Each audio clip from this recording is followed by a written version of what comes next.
All right, good evening, Facebook family. It is 9 o'clock on the dot, time for Pajama Praise. We like to start on time because we try to be considerate of people's time. And so, thank y'all for joining us tonight. We're here for our weekly Monday night show. Tonight, our special guest is Pastor Alcee Chris Jr., and we're going to have an intriguing dialogue with him tonight. And thank you guys so much for joining us tonight. Those of you that are on with us, um, I see you there, Catrice Reed, with Loving Yourself Inside and Out Ministries. Sister Bertha Johnson, I see you there. Thank you so much. These are some of our weekly supporters, Pastor Chris, that have joined us. There will be others on that support this weekly ministry, Pajama Praise. We're going to be coming up on 2 years as a ministry, Pastor Chris. Man, 2 years went by super fast.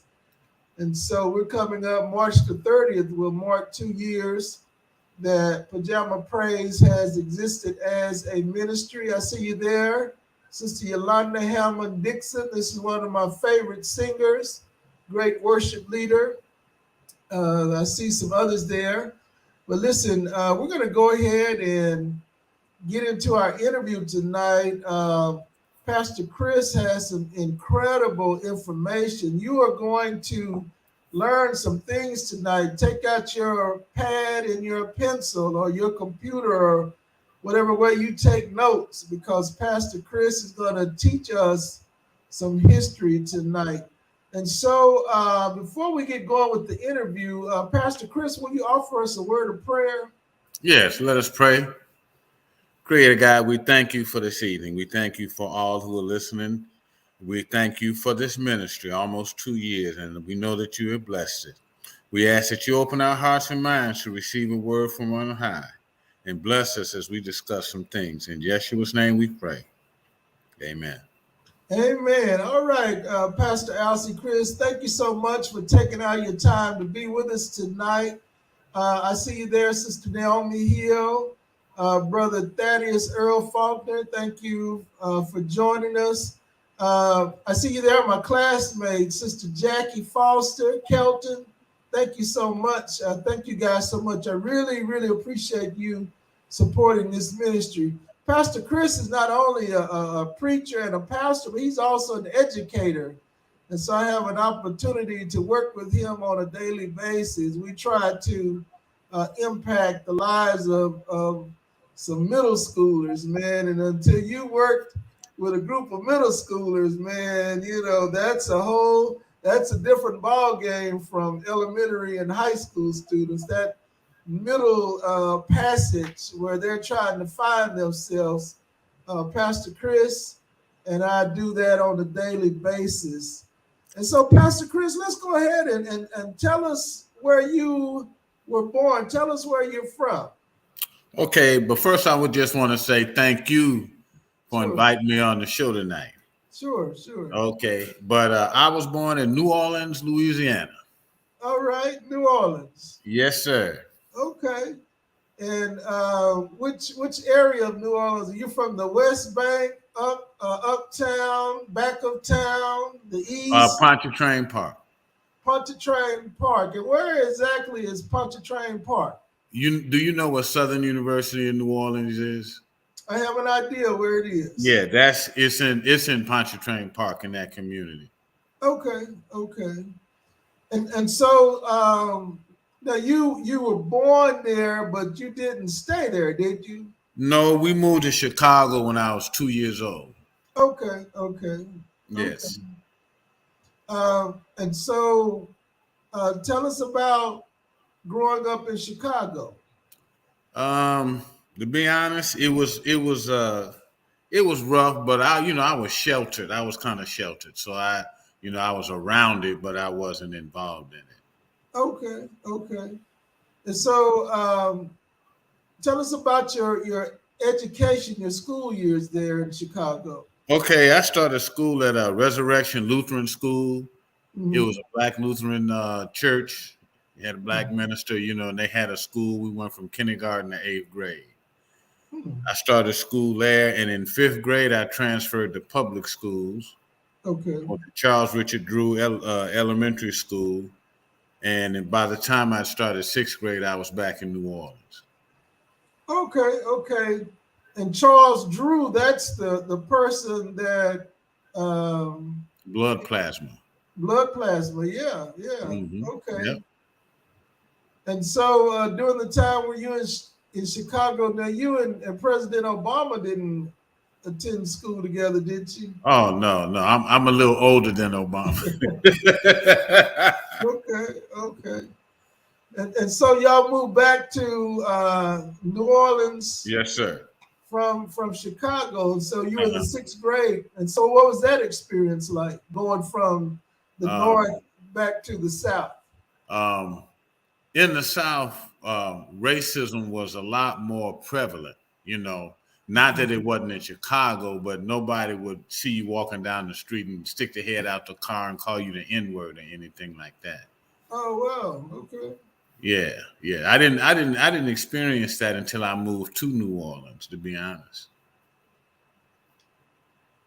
And so segregation was still going on in New Orleans. No, no. 6th grade, it was elementary school, and that was in our neighborhood. It was a neighborhood Okay, school.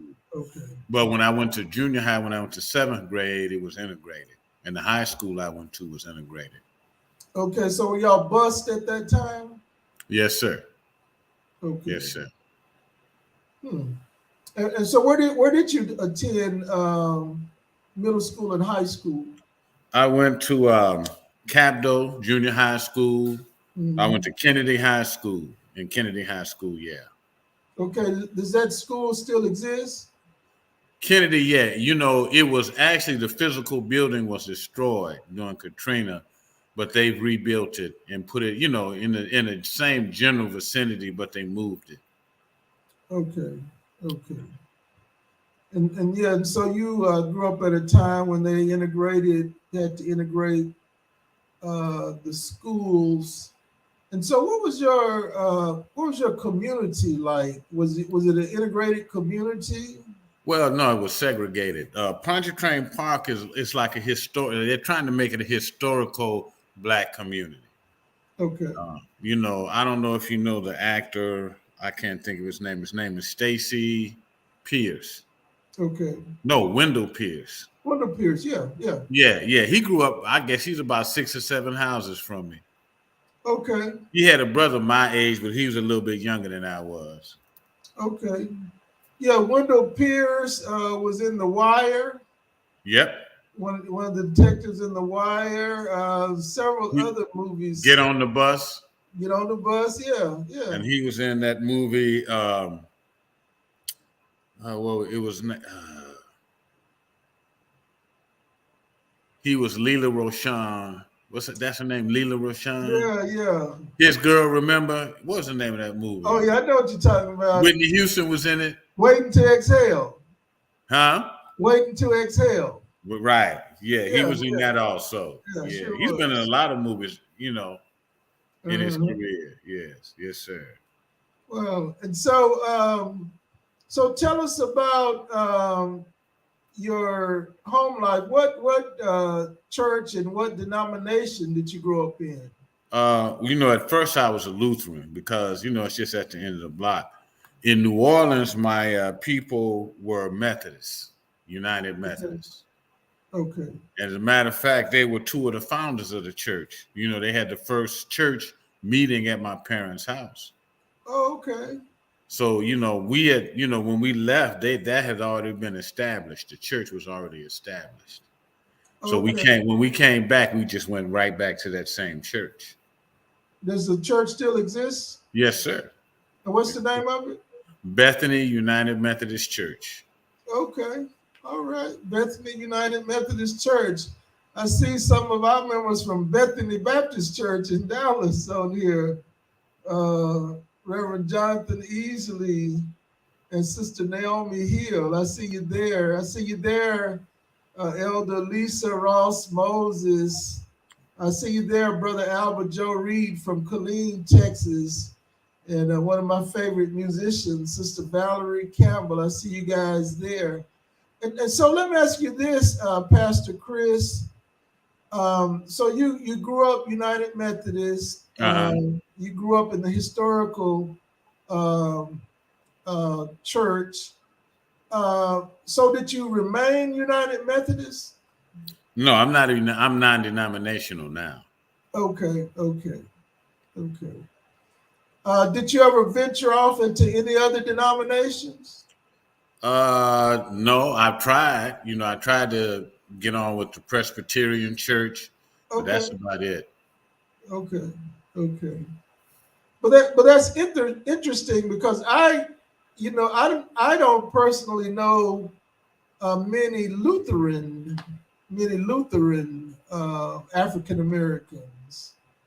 So how was it that y'all grew up Lutheran?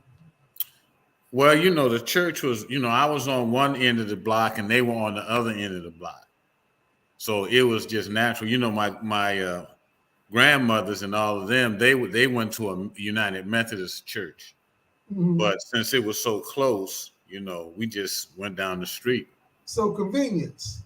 Yeah, convenience. And then they had the school. That's where I started school.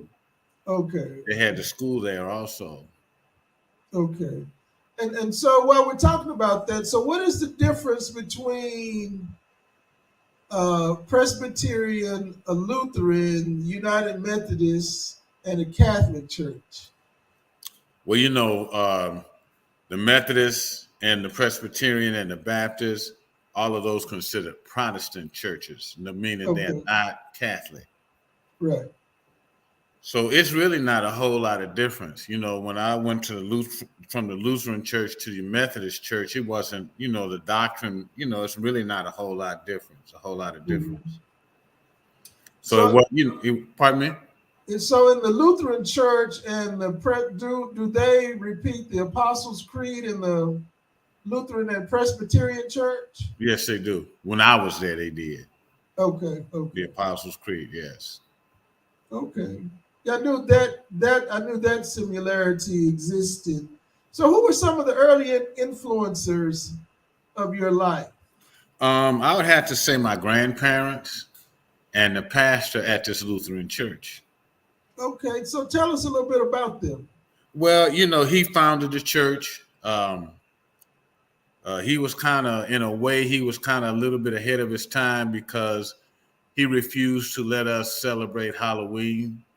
And he told us why, explained it to us. And what was the reason?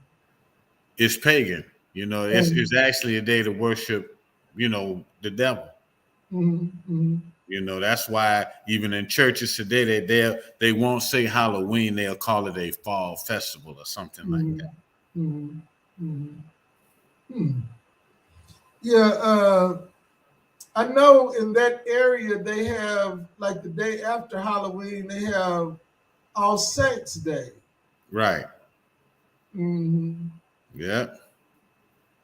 And then in New Orleans, you have Mardi Gras on, call it Fat Tuesday. Then the next day, Wednesday, is Ash Wednesday, You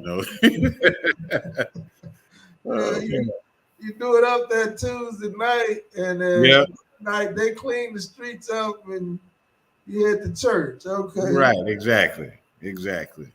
Well, because fat is really it came from with Lenin's coming up, so we gotta put on a mask and do whatever we want to do, so nobody can identify you and get your wild on, and then we go back to church after Mardi Gras Day and get our ashes. Okay. Because we're going into Lent and stuff. Mm-hmm. So, what was the name of your pastor that influenced you? Moses Dickinson. Okay. That was his name, Reverend Moses Dickinson. And your grandparents were who? Reeves, Viola Reeves, and their name were Reeves. I used to call him Big Daddy and Big Mama. I'm trying to think of Big Daddy's Edward Reeves. I'm sorry, that's his name, Edward Reeves. Okay. And so at one point during your growing and learning, did you perceive the call on your life to be a minister? Well, when I was in second grade, we had to write an essay on what we wanted to do with the rest of our lives. And I wanted my goal was to play football and then go into the ministry. Mm-hmm. The football part never materialized, but the ministry part did. Did you play any sports in school? Oh, I played. Let me see. I played football in junior high and basketball. I played basketball in senior high. I ran track. I was a triple jumper and a broad jumper, and I played. Let me see. I ran track. I played baseball also. And I even played on the table tennis team. So you played table tennis? Yes, sir. You still play table tennis? Every once in a while, just getting to someone who can play and then having a table, that's the problem. Uh-huh. I still play though. And so at what stage in your life, how old were you when you got into ministry? 33. I think I was about 33. Yeah, when I announced my call. Yeah. Okay. And so you were you in the Presbyterian church or the Methodist church? I was in the Methodist church. Okay. And so how does that work in the Methodist church when you get the call to go to ministry and you announce your call? Well, the pastors at the church, I spoke with them, and they put you in it's called a candidacy program, because you have to write papers. It's a little thing. They talk to you about what does it mean to be a minister, and which even with your wife, they'll say, certain things that you need to be aware of and support your husband on this and all that. So I did that when I was 33, and I was still working a full-time job. So I even served a church. And they appointed me to a church in Waco. So I was going to school, going down there twice a week, Sunday and Wednesday, and working. Going to Waco? Going to Waco, yes, sir. I was going to Waco. I was going to school, and I had a full-time job. And where were you living? Kind of not too far from where I live now.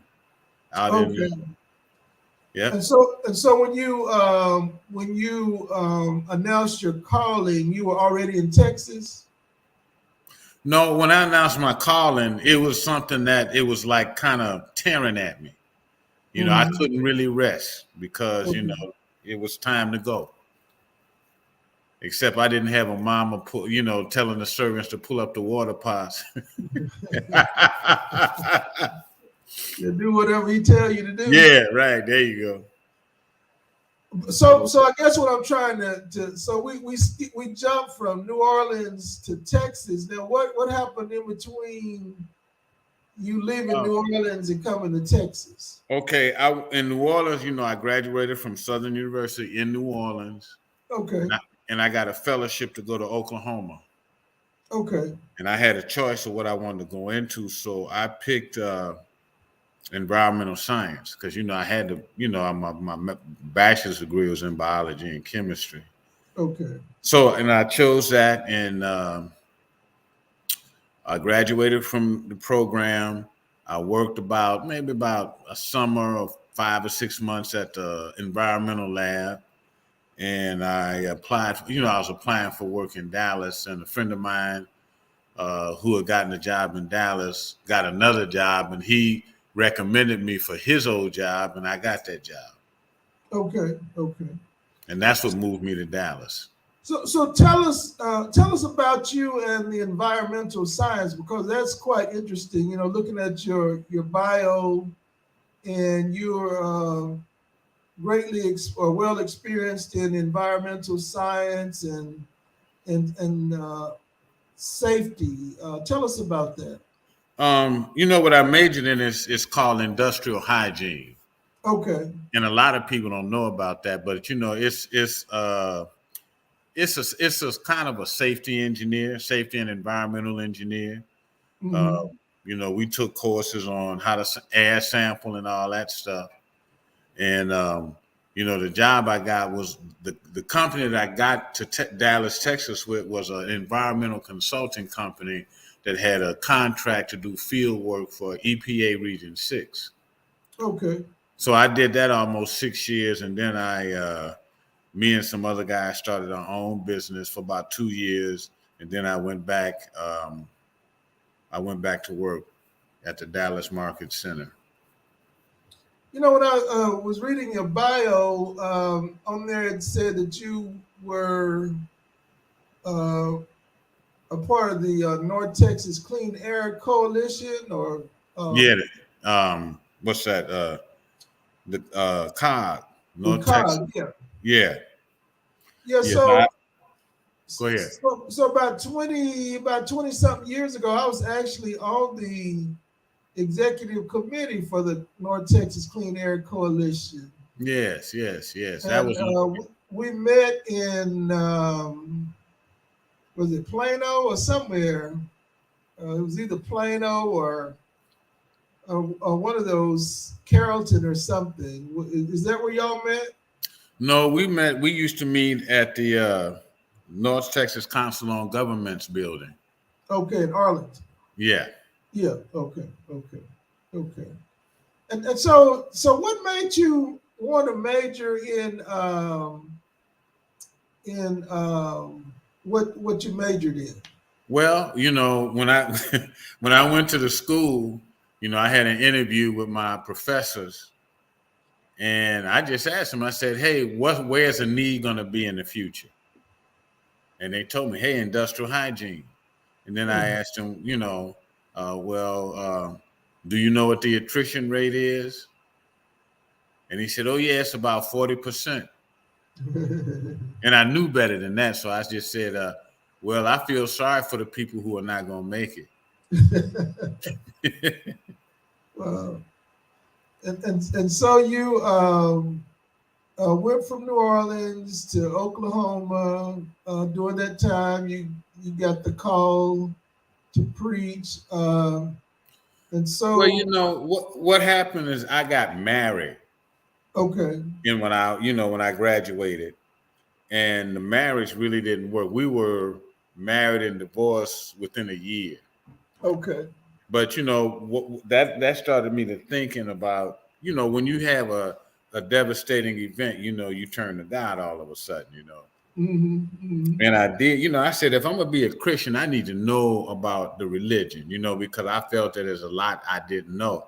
mm-hmm. So at that time they had the Black Images Book Bazaar. Okay, And I went there and I was looking one day and a sister came up to me and said, "Can I help you?" I said, "Well, I want to know the truth." And she said, "What do you mean by knowing the truth?" So I explained it to her. And she said, "Well, I know what books you need to read.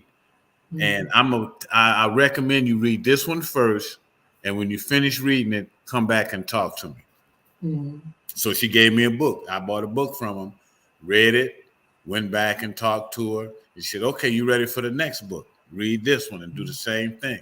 So she spoon fed me, a lot But of. but you were already affiliated, going through the system through the United Methodist Church. No, this is before. This is Oh, before. okay, okay, Yeah. okay, And that's what got me to to start studying other okay, people. okay. And But go I'm ahead. sorry. Go ahead. She was a member. The person who gave me these books, I mean, who sold me these books, she was a member of the Third Eye. I don't know if you're familiar with that. Okay, I'm not. Tell us They about in the third eye. Dallas. It's a group, and they bring speakers down, and they're Afrocentric. Okay, okay. Yeah. but this was before you went through the pastoral process. Yes, sir. Okay. Yes, sir. And so you had moved from Oklahoma to Dallas, Right. and then you had gotten with the so what is it called in the United Methodist Church? Do they have a union or a board or a committee? Yeah, they have. It's called there's a committee that if you're in the process, I called it the annual checkup. You Okay. have to, send them a tape. That back in those days, send them a cassette tape of your preaching, your transcript from the seminary and all that. And they would just ask you questions. Hey, you took all these hours this year. You're doing good. Da da da da. Just to help you work through the process. And so then they appointed you to a church in Waco. Tell us Yes, sir. about that. I was surprised, to be honest. They appointed me to a church in Waco because at that time I was working and going to school. Mm-hmm. And the bishop called me and said, "Hey, I want you to take this." I just explained, "Hey, man, look, I got a family. I'm in school still. I got a job. I just, I don't see how I can do it." So he kept talking to me, and finally, I just gave in. Mm-hmm. Mm-hmm. And that was a church. I was a senior. That was my first church that I was a senior pastor. Okay. So did you have a mentor? Was someone mentoring you? How did you know what to do? Because I had been mentoring at Morningside United Methodist Church in Fort Worth. Oh, okay, okay. So it wasn't like I didn't have the experience. It's just like, okay, now I'm in charge. I'm the senior pastor. Okay. That was really the only difference. Did you preach long sermons? No, Methodists, Methodists don't believe they don't believe in long sermons, They start looking at the clock on you. That's just my experience, Now I know all Methodist churches are not like that, but just the ones that I serve. Now, what was the name of the your church in Waco? Your first church? Wesley United Methodist Church, right down the street from Paul Quinn's old campus. Okay, okay. Yeah, I know a little bit about Waco. That's where I first went to college, down at MCC. Okay. McLennan Community College. Yes, sir. Yes, sir. Here in the great city of Waco. And so eventually you got called to Fort Worth. Tell us about that. Well, me and my wife, we've been knowing each other since we were like maybe 12 or something, 12 or 13. Okay. And the same, it just so happened the same year she moved to Fort Worth with her mother, I moved to Dallas. Okay. But we didn't know each other were here. Mm-hmm. So what happened was, my daddy went to Southern and my wife's mother went to Southern. And my dad said, "Hey, we're going to come down and stay with you and go to the Southern University alumni. It's going to be the national meeting in Dallas." Okay. So when they were there, they ran into my wife's mother. Okay. And they said, "Well, what is he doing?" "No, he ain't doing that." Da, da, da, da. So they hooked us up. Okay. Okay. But it was, it was Ariel. You talked about Ariel. Yeah. It was Ariel who kind of, because I had left the church. I had stopped going to church. Okay. Because, and she kind of told me, you can't throw out the baby with the bathwater. Okay. You need to get back in church. And so, while we're talking about Ariel, I want you to talk about her a little bit because she was an incredible influence in higher education here in Fort Worth. I met her when I worked in housing.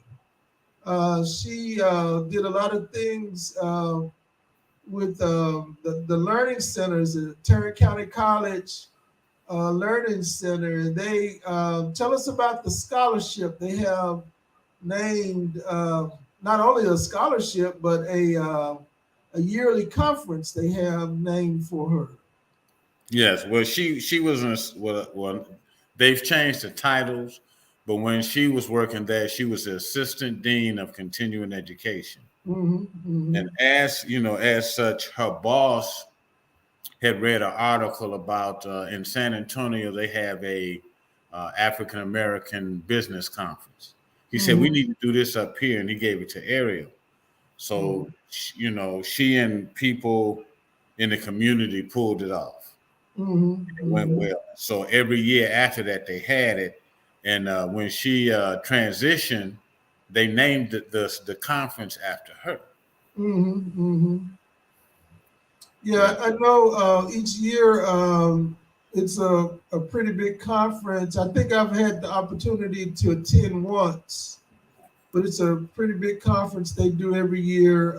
This thing in education, she was made a great impact on education and the lives of so many.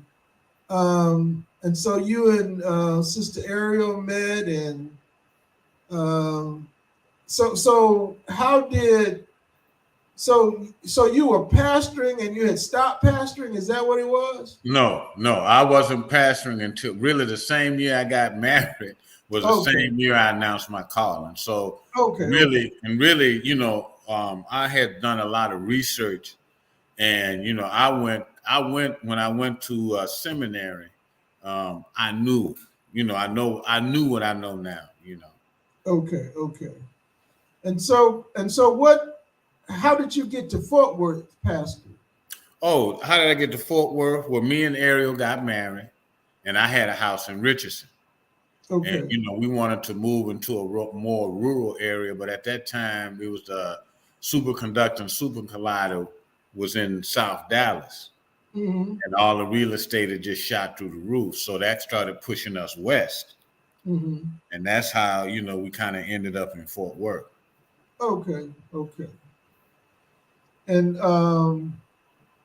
so I'm still trying to figure out now, how did the pastoring part in Fort Worth happen? Well, it's that I told you that I couldn't sleep. I was just restless. And I knew why. In other words, it was like I was a boy. And look, I don't want to do this anymore. I said it when I was in second grade, but times have changed, and I got a life. I had good jobs and stuff, and I said I could see myself not being a preacher and somebody see me at the Michael Jackson concert. So I didn't want, I just had skepticism. Hey, I'm not going to, do it, but I was just restless. So after I announced it, I was at peace again. Okay. And what church did you? So the church that you're currently pastoring at, that's not the only church you pastored in Fort Worth, is it? Yes. Oh, okay. As the pastor, as a senior pastor, I was an associate. That was part of the process. They put you under, a seasoned minister so you can learn the craft. So the church that you're currently at, you didn't found that church? Yes, I did. It's the Alcee Temple Church. Okay. And me, Ariel, and some members of her family are founders of the church. But were you under a denomination at that time? No. I had just left Waco. And after I left, after I left the church in Waco, we started, Alcee Temple. Okay. And so you pronounce it Alethea. Yeah. I used to pronounce it Alethea until the Presbyterian minister told me, no, that's Alethea. Oh, okay. That's the proper pronunciation. I never took Greek. Okay. But they require, just like Baptists and Presbyterians, they require you to take biblical languages. Methodists don't. Yeah, just like some people say Leroy, and some people say Leroy. Right. But that's the proper way to pronounce it, Alethea. I used to call it Alethea, So tell us about Alethea Temple. Tell us about we had meetings, when we were forming the church, and we made, just like something we do. We do communion every Sunday. Okay. Yeah, but that was something, the membership said they wanted. I tried to get them to use real wine, but it didn't go over. Okay. Okay. You know, Now, why do y'all do communion every Sunday? why do we do it? Uh-huh. It's to help remind you of what Christ went through. Okay. You Okay. know, and we thought that was something good. You know that you know, instead of doing it, you know, most churches do it on the first Sunday or something. Right. Right. We said we're gonna do it every Sunday. You Okay. Yeah, I know in the Christian church they do communion every Sunday. know, Hmm. Hmm. And so at Alethea Temple, and how long have you been in existence there? oh, since 1990, I think around 90. I take that back. 2001, I think. Yeah, Okay. Okay. 2001.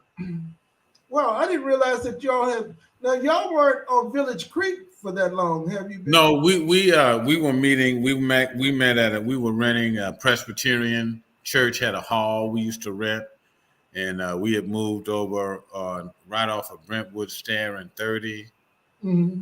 and we got moved from there, and we got moved from the Presbyterian church. So I went over to the Village Alternative School. Ricky Clark used to own it. Hmm. Hmm. And we were renting from him, and then he let me know that the building was for sale. So we Okay. got with the owner, and we were able to work something out to get the building. Okay. Okay. Wow. Yeah. Congratulations, man. So y'all been Thank in you. existence over 20 years.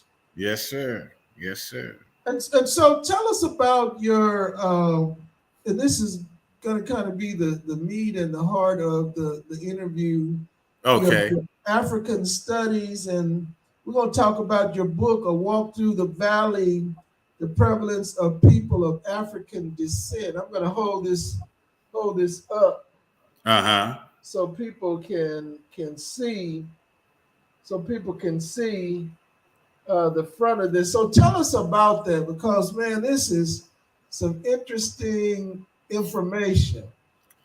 Well, you know, at first, the book actually came from a slideshow that I did. Okay. And my wife said, you know, you cover a lot of information, and I think a lot of people are getting lost. You need to write a book. Mm.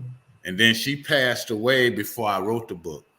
Okay. And I finished writing it around 3 years after she passed. Oh, okay. You know, because she was the one who told me, "Hey, you need this is good information. You need to put it in the book form," Hmm. and I did. So, what made you interested in that the concept of African biblical studies? Well, you know, when the lady at the Black Images, she just gave me a lot of books, and you know, it became apparent to me that Jesus, Jesus, he wasn't a Caucasian. Neither were the house of Israel. Neither was Abraham. You know, Hmm. and you know, in the Western Christianity, you know, they always represent Yeshua, which is his real name. Jesus is a made up name from the Europeans, but Hmm. the original was called him. He shared the same name with Joshua, Hmm. Yeshua. Hmm. Right. And you know that and even in Europe, you know, they had black Madonnas all over the place. So I said, well, why are we bending down to our, excuse me, the image of our former slave master? Hmm. And you know, because you know about all the councils in Western Hmm. Christianity The where they had to figure Nicene. out the theology, the Nicene Council, Hmm. you know, they had all those councils, what was going to be in the True. Bible, what are we going to Hmm. take out? But most people don't realize that Christianity is an African religion that Europeans took and fixed it the way they wanted to, but it's not the original form. So I'm saying, like, this is, you know, Jesus, you know, it's a part of the brainwashing Hmm. because you know, I read Dr. Francis Cress Welding and Dr. Naim Akbar. You know, Hmm. one's a clinical psychologist and one was a psychiatrist. Both of Hmm. them wrote articles on how looking at and seeing divinity other than yourself damages your mind. You know, and so if Jesus was black, why are we bowing down to somebody that's not? Right, right. You know, and I have a picture in my book. I don't know if you've seen it. I think I got it in the book about they have two popes bending down and praying to the Black Madonna. Mm-hmm. No, it's not in the book. I have it in the slideshow though. Okay. They've dying bound to the Black Madonna. Why are we not buying? Why are we bowing down to somebody unlike ourselves? When Mm-hmm. historically that is correct, Mm-hmm. Mm-hmm. that they were people from Africa. They were Nile Valley Africans. And so the image that most people grew up seeing, the blonde Jesus with the blue eyes, where did that come from? Um, Leonardo, not Leo, what's his name? Michelangelo. Michelangelo, right? He was the first one to begin painting divinity as white. Mm-hmm. The thing at the Sistine Chapel, he was changing the biblical characters from black to white.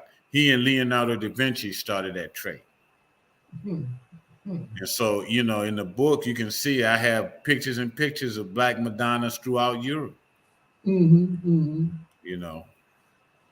And so in your book you talk about the Garden of Eden Uh-huh. at the beginning, and Africa is definitely the birthplace of man. So Yep. so talk a little bit about that. Well, that quote is from Dr. Johnson. He's a black eminent biblical scholar, but that's where I got that from. He actually read my book before I published it. Mm-hmm. Made some suggestions. But yes, it's by the blue and the white Nile, and that's in East Africa, Sudan and Ethiopia. Mm-hmm. Mm-hmm. And so the Garden of Eden um, is Ethiopia, East Africa, okay, Horn of Africa. right? And we talked about this earlier. The Gulf of Aden. Right. But all vowels are interchangeable, right? Uh-huh. So that could be A-E-I-O-U, sometimes Y-D-E-N. Uh-huh. Or the Gulf of Eden. Yeah. Okay. Right. Right. Okay. And so what we know as Christianity from a Eurocentric standpoint, um, you guys have done research from the standpoint of the African influence or the African origination of Christianity. Right. Right. You're right. Ethiopia was the first Christian nation declared Christianity as as their national religion Mm-hmm. over 100 years before anybody else did, including Rome. Hmm. They are the first Christian nation, and actually, the Hebrew Israelites were a Mm-hmm. sect of Ethiopian Jews. Okay. So when you read in the Bible, you're reading about some history that some of us Mm-hmm. share. Hmm. And so in your book you assimilate the Africans into several other countries, and how Christianity or the influence of Africans in countries like India, Right. all the way to Hawaii, Mexico. Tell us about that. That we were the original people on the planet. Mhm. And you can still see, like in China, the Mongolians, they were Mhm. the Hawaiians, the Mexicans, those Mhm. pyramids in Mexico, they Mhm. look just like pyramids, the Step Pyramid in Egypt. Hmm. They painted themselves as people of color. Hmm. Um, when you look even in Brazil, um, whenever you even in Russia, Hmm. we were all over the place. Even in Greece, even in Italy, we were the original inhabitants there. So it was ironic that, as I was looking through your book earlier, I saw it talked about Russia and the country they're at war with right now, Ukraine. Ukraine, that the Africans even had an influence in Russia and Ukraine centuries ago. Tell us about that. Um, that's in the section of the book where I'm just showing different people and the Russians. They had who their first ancestors were, but they were African also. Hmm. And so that's what I think is Vladimir man or something. Hmm. Yeah, they showed them as their original ancestors were Africans. Wow. Yeah, that's some incredible history. And so you got a lot of your research you did. How did you find the various scholars you quote from? Um, Black Images Book Bazaar. You Okay.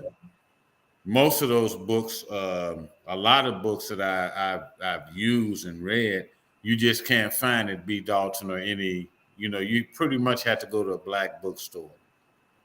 Hmm. Hmm. And so why do you think that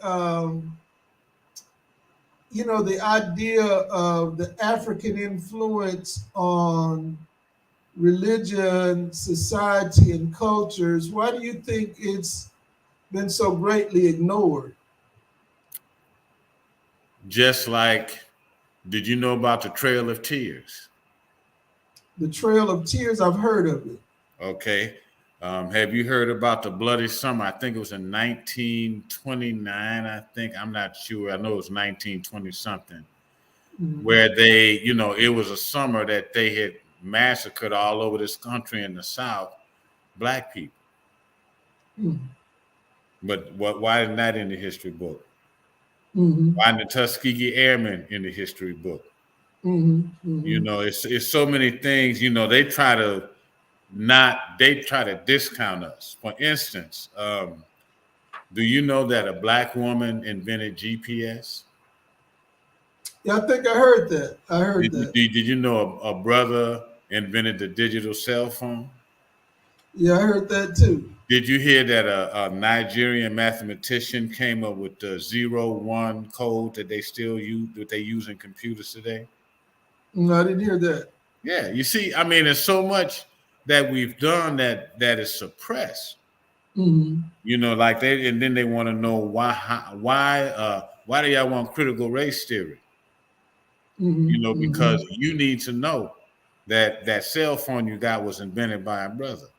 Mhm. Mhm. You need to know, like, they give their due, but I was checking out like the Jesse Owens story. Mhm. Came out 80 years after the event. Oh wow. Yep, Tuskegee Airmen in World War II. Mhm.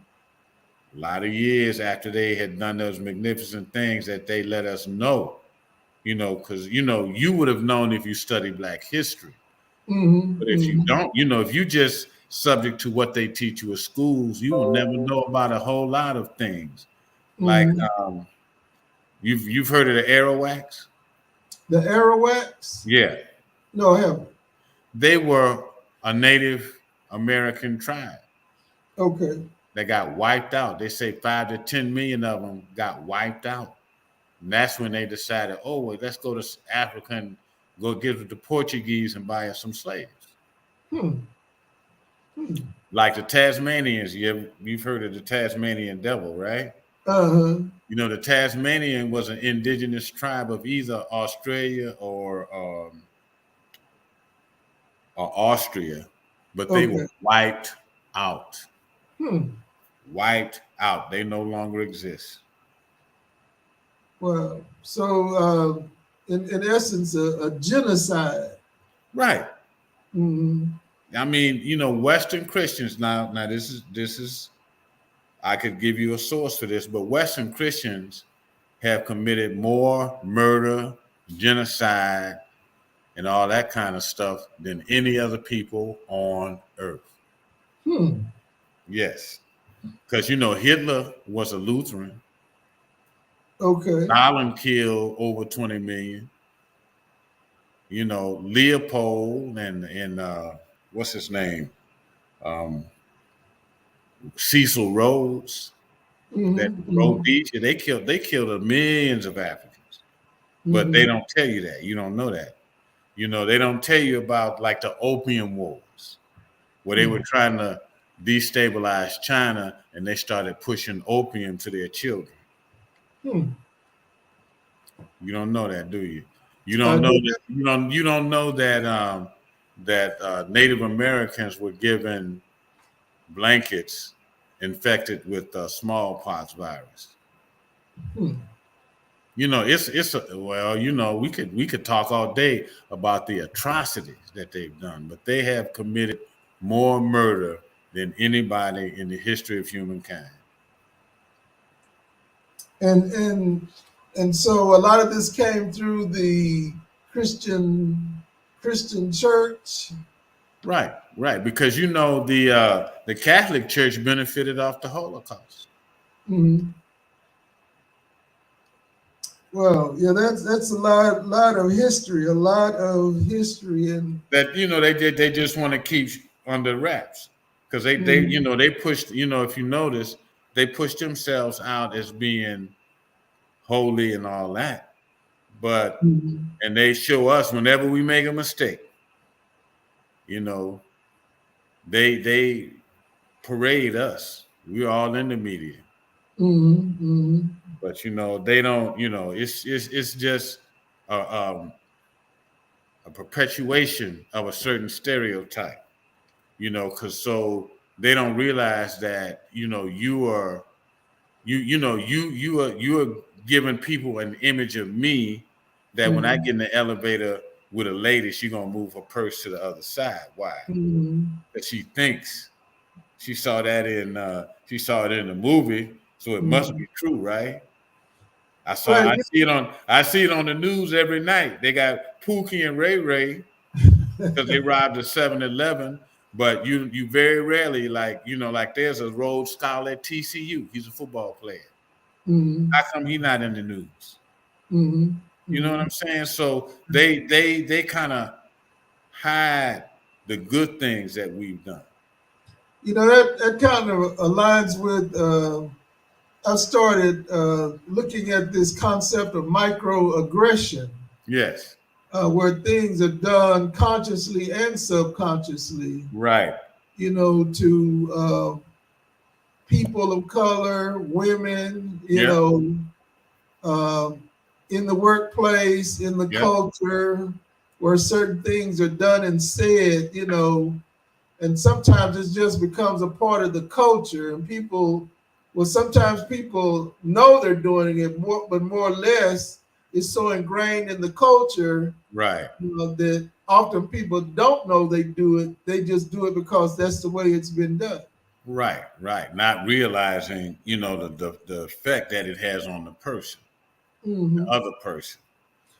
And so I wanted to ask you this, and back to the idea of Christianity, because most people trace Christianity back to the time of Constantine, Mm-hmm. when Constantine said, "Well, uh, Christianity will be the official religion."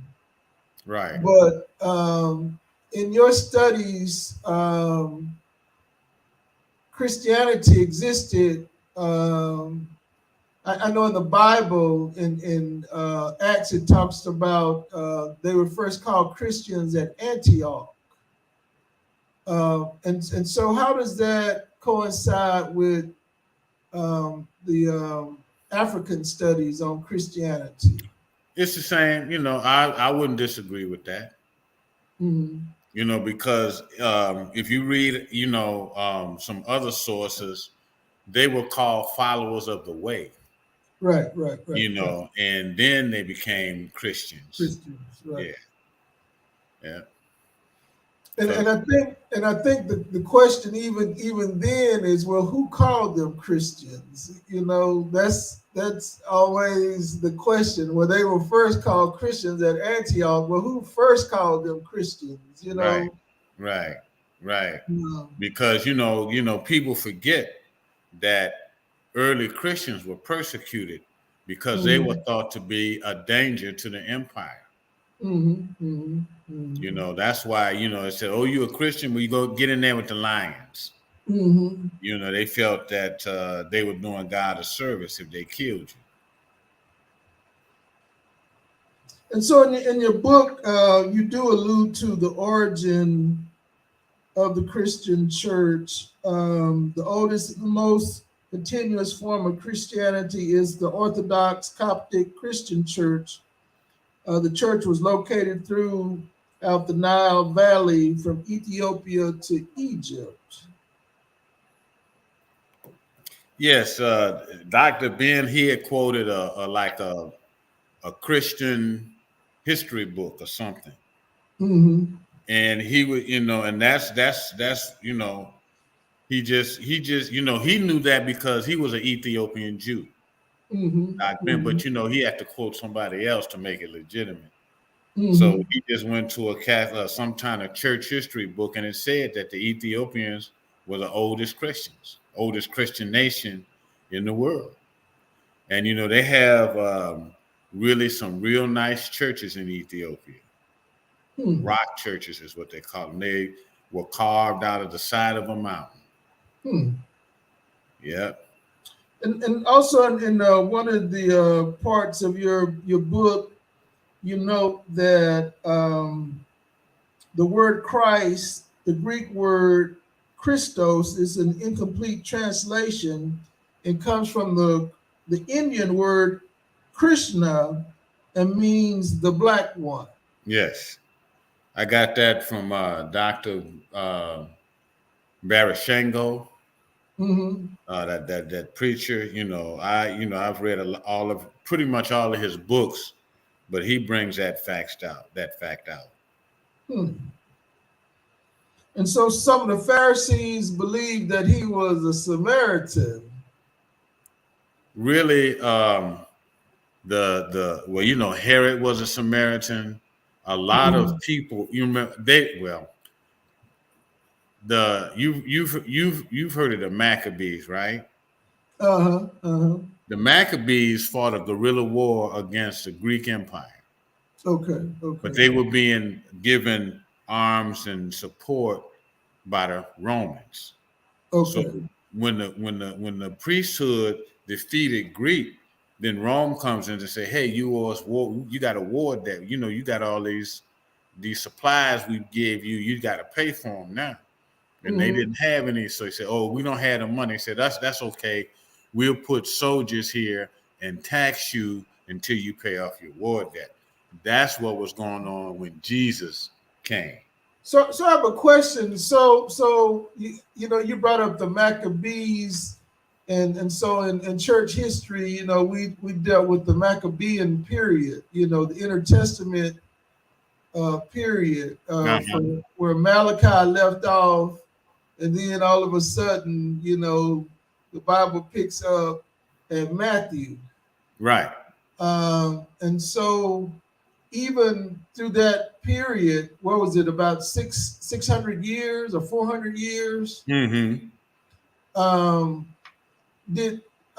you guys done any research during that period, where in church history some call it the silent years? Well, I don't think it was a silent years. I think, you know, the Ethiopian Bibles has 88 books. Mm-hmm. Ours have 66. Mm-hmm. So there was some information removed because if you Mm-hmm. think about it, if the Maccabees defeated the Greeks, Mm-hmm. what if, put it in racial terms? Mm-hmm. You know what I'm saying? The brothers fought a guerrilla war and got their freedom from the Greeks. Hmm. So they don't want to, you don't need to know that. That ain't Mm-hmm. Jesus. They don't Mm-hmm. want you to, they don't want to put in there that they were defeated by a bunch of black folks. Mm-hmm. Let's Mm-hmm. take this out. Mm-hmm. Mm-hmm. Yeah.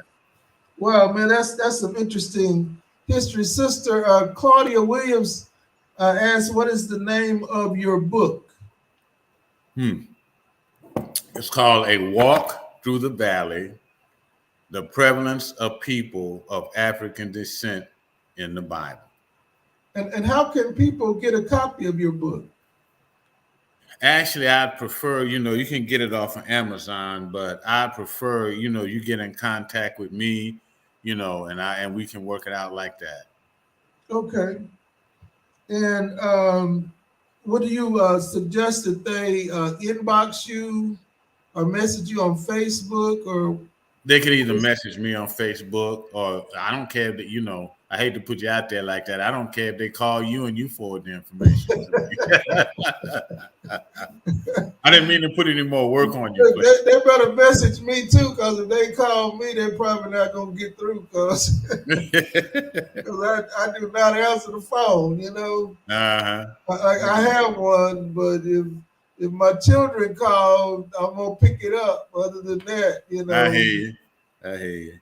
You know what? Hold on, because I have another phone, and I don't know if I have my number here. I'm looking at my. I have a phone, and I can give you. They can call that number, but I don't carry it with me all the time. So, if I don't answer, just please leave a message, and I can get back to you. Okay, what's the number? I'm trying to find it now. It's a phone that I have, but I don't even know the number. Let's see. Okay. Let's see. But they can also contact you at Alethea Temple, right? Well, I'm not there, but really twice a week, and Okay. nobody's there to answer the phone, so I'd rather give them another phone number to call to contact me. Mm-hmm, mm-hmm. See, here it is. Okay, the number is 682. Let me type that in. 682 682 256 5788.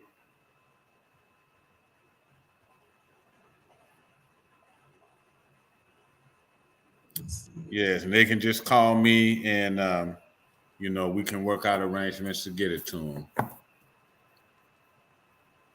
Okay, and so I typed Pastor Chris's number in the comments section. And so, Pastor Chris, tell us about, I've listened to several of your teachings on Wednesday nights. How can people watch your teachings? They just have to be Facebook friends with me. Okay. And, if they say, to pop up, he's live or something. Okay. And it's Alethea Temple is the website. And just say you want to be my friend, I'll befriend you, and then you can actually see it on Wednesday night. Plus, it's on YouTube. How do you spell Alethea? Aletheia.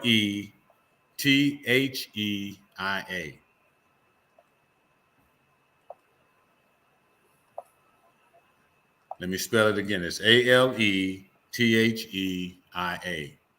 Temple Church. And you know what Aletheia stands for, right? I do not. What does it stand for? Truth. Remember when Yeshua said, you will know the truth and the truth will set you free? Uh-huh. Aletheia is the Greek word for truth. You come on Wednesdays. Wednesdays at 7, and we have our church service on Sunday at 11:30.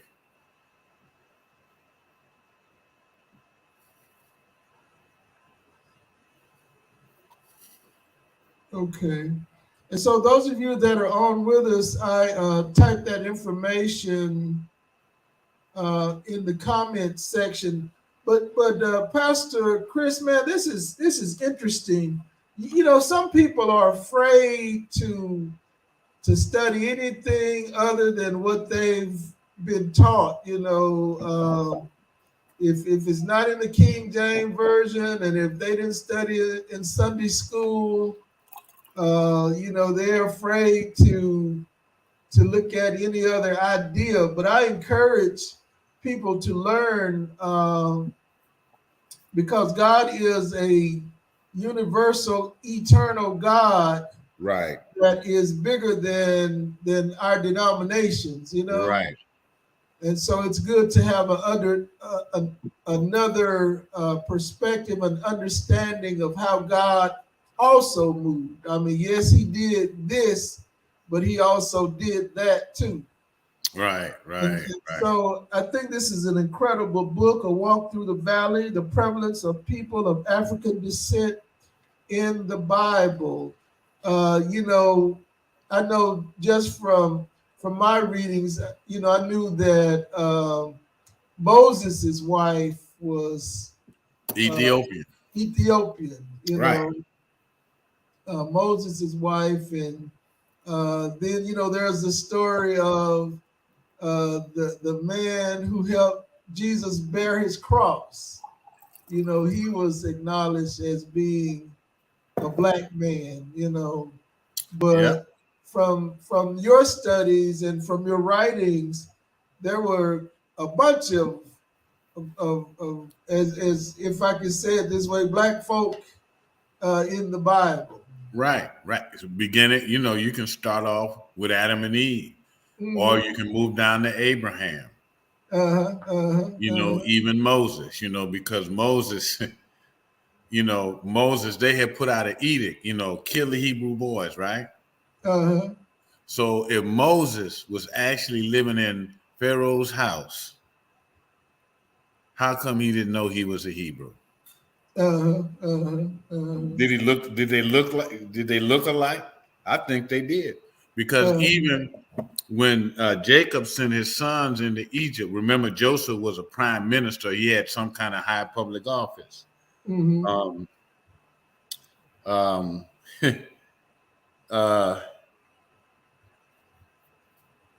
and they said, "Oh, this prince in Egypt gave us a hard time," not realizing it was their brother that they had sold into slavery. So what did that mean? What did he look like? To be an Egyptian, that his own brothers thought he was an Egyptian. He was all Nile Valley people. And even, you know, like in the Bible, when you read the sons of Cush or the sons of Ethiopia, right, Egypt, I mean, yeah, it's Ethiopia, Egypt, Libya, and Canaan. And then it says Cush or Ethiopia, we got Nimrod. Nimrod started the land of Shinar. That's what they put in our Bible, but it's actually Sumerian. Okay. Right. Abraham was a Sumerian. Right. And we know that who started all of those cultures in the Middle East came from Nimrod. Nimrod was the son of Ethiopia. Okay. So what color was Abraham? Why was his name changed from Abram to Abraham? Ham means black, multitude. Right. You know, it's throughout the scriptures, but we just don't pay attention to it. And we just read right through it. Moses, stick your hand in your cloak. In his cloak, he said it was white as leprous as snow. Then he said, put your hand in your cloak again. And it came out restored as his other flesh. Now, what miracle? I mean, if you was already white, that wasn't a miracle. But if you black and your skin turns white after you stick it in there, that's a sign for you. Right. Yeah, exactly. And look, and a lot of it was there all the time, and we just kind of read through it. Well, think about it. If you've been looking at pictures of people who supposed to be biblical characters and they were white, you just automatically assume they were white, like white Jesus. Right. You just automatically assume that was him, you know, not realizing that we live among some evil people who have they really try to portray themselves as something they are not. They've stolen our history, stolen our religion, and then portray that, oh, we are the most kind, upright, such and such and such and such. But when our people were the dominant culture, according to Dr. John Henry Clark, he said there was peace. That when we ran up on people we didn't know, we didn't conquer them. We would see what they knew, and if we knew something that they didn't know, we would teach them. And there was never any wars during that time. And that's how African people even operated. They wouldn't go to war with each other. They would talk it out. So they didn't really, didn't have a violent nature. Because, we were made in God's image. Therefore, if you notice, we're the most kind, loving. We may not have no money, but somebody come and ask you for $1, and you only got $3 to your name. What you do? You give it to them because we're just like that because we are made in God's image, compassionate, merciful. It's just that we need to throw off the vestiges of slavery and become an independent thinking people. Right. Man, that's some incredible history, man. I mean, just great history. We're gonna have you back to spend a little more time investigating and consuming and digesting your book, because we didn't even hit half of the stuff that's in here. And just to have dialogue, to ask questions, to talk about the different, even the different countries on the continent of Africa. Right. We talked about this earlier, that some people look at Africa as a country. It's a continent. Right. And just so happen Egypt is on the continent, and some of the other places, historical places that the Bible actually talks about or mentions is on the continent of Africa. Right. But listen, man, this has just been an incredible interview, just an incredible interview. We've had some other people to join us. Sister Claudia Williams, one of our great supporters. Thank you, Sister Claudia. Sister JT, Johnny Talton, thank you so much for your support. Sister Julia, Kathy Steptoe, I see you there. Thank you for joining us tonight. My classmate, Sister Davida Collier, I see you there. Reverend Jonathan Easley, so many others there. I see you there. Elder Jeffrey LaValle, one of the greatest musicians to ever walk this planet. Thank you so much. Sister Elaine Bennett Catloth, I see you there. Sister Marla Springfield, I see you there with us, and so many others. We appreciate you joining us tonight and your support. This has been a historical moment, because we learned some history that we did not know and probably would have never known had Pastor Chris not shared. And again, the title of his book is A Walk Through the Valley, the Prevalence of People of African Descent in the Bible. Pastor Chris, are you going to be doing any presentations at the Black Bookstore or anything anytime soon? No, not anytime soon, but I can, if you can help me with the technology, I can, I have, the book actually came from a slideshow. Okay. And I have the slideshow, so if we can some kind of way broadcast it on your Okay, show, sure. I'll be open to do that, because actually it's in a little bit more in depth than the book, because a lot of those pictures in the book I had to pay the pay the publisher for. Okay, So okay. I had pictures, I had more maps and stuff, and it's really the book, but with Mhm. with a little more than it's in the book. So if you want to do that, we can make it happen. Yeah, I tell you what, we'll talk, and because while you were talking, something popped in my head that we could possibly do, because I know so many people are interested in this incredible history, and then that way they can where we can do something in person, and that way they can ask questions, Yes, yes, because I sir. know quite a few people will have questions, and then we want to also make your book available for them to purchase. Okay. Well, you know what? We can talk offline, but I could do it at the church. You know, Okay, pick a day and we'll just do it. okay, we will do that. I tell you what, we will do that. But listen, man, I really appreciate you taking out your schedule to do this. The Lord had put you on my heart, and when the Lord when something stays on my mind or He brings it back to me, that means I need to do it. And He kept bringing you back to me, and I'm glad that we were able to secure you. We appreciate your ministry. We appreciate what you do for the young people, because you are a great example to those middle schoolers. They need that role model, that light to inspire them as they go through whatever it is they go through. They go through a lot of things. But again, you guys, we want to thank Pastor Alcee Chris with Alethea Temple.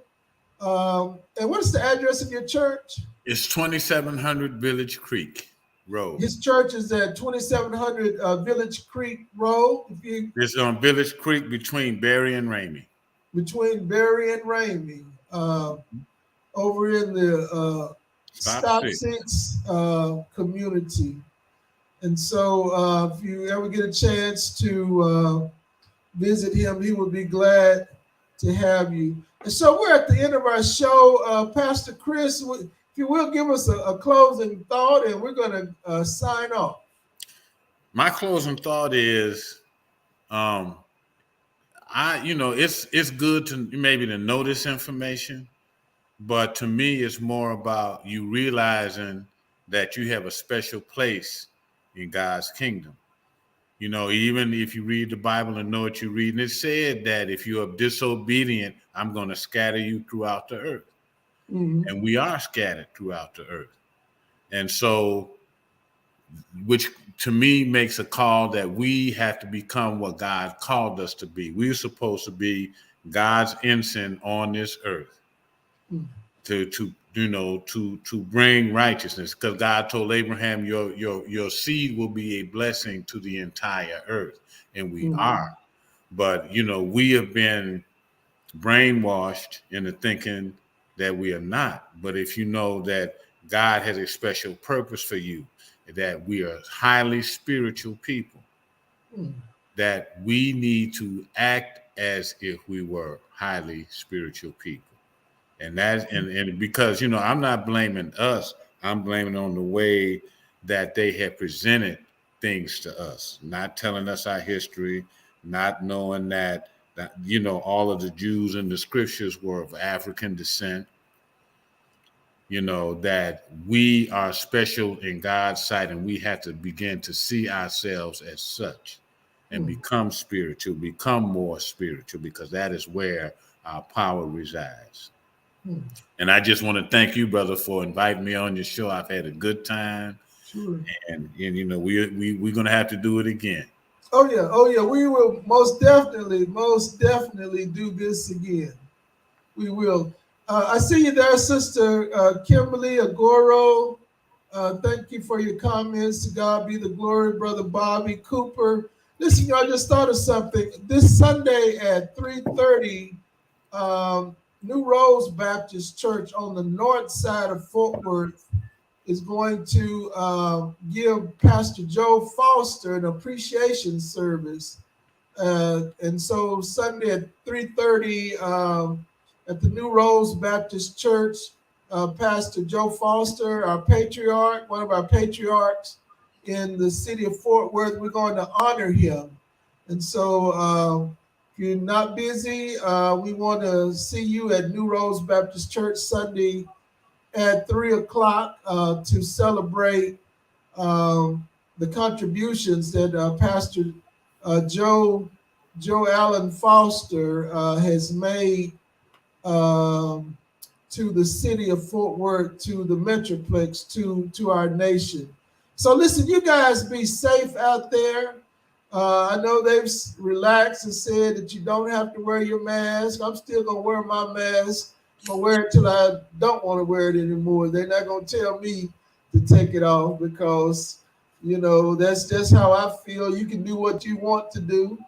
If you've not gotten vaccinated, you know, you might want to do that. Stay safe out there. Let's remember Ukraine in our prayers. They're holding steady. And so we want to remember them in our prayers. Love each other, you know, be kind to one another.